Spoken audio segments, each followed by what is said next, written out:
check out some ancient Chinese wisdom from Confucius. Hey, I am Chuck the Bureaucrat, and since it's Chinese New Year, I thought it would be neat if we would check out some of my favorite insights from the Analects of Confucius. Now, one of the reasons that I like Confucius is because he was essentially a contemporary of Sun Tzu, who's credited with writing The Art of War. Confucius lived from 551 to 479 BC, and Sun Tzu is traditionally said to have lived from about 544 to 496 BC. The idea that Sun Tzu, the great military strategist, and Confucius, the great philosopher on government morality and the duty of rulers to the ruled, well, it just meshes really neatly with my view of how operators and analysts work together to achieve the work of the nation. The first passage is just inspirational. The master says, "The young should be held in high esteem. After all, we don't know that those yet to come won't surpass our contemporaries. And so it is only when someone reaches the age of 40 or 50 and has accomplished nothing that we should withhold our esteem."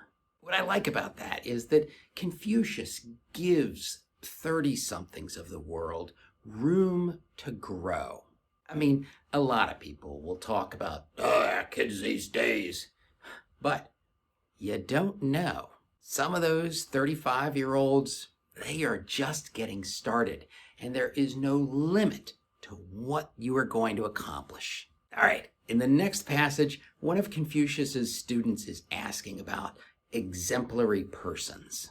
And the master replies, "First, they accomplish what they're going to say, and then they say it." I first saw this lesson when I was working with a retired master sergeant who did manpower analysis for a 1-star. We worked in this ratty little cube, him and, usually 2 or 3 majors, some of them just out of grad school. He told us, "Do not tell the general that you're going to give her results unless you have the results. Otherwise, you just stick with, 'I haven't run the numbers yet.'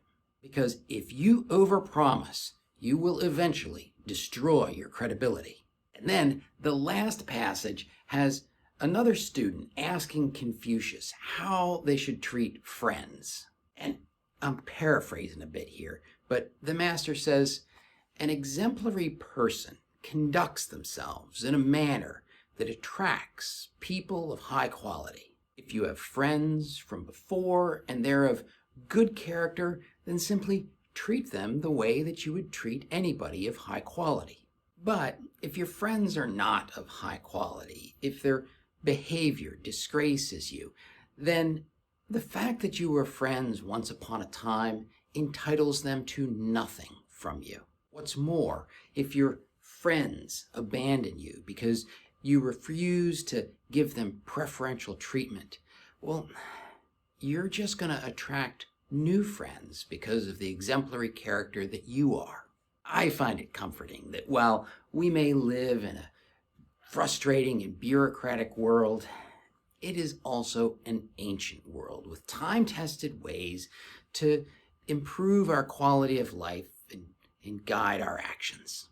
Want another example of these ancient wisdoms? Watch this video.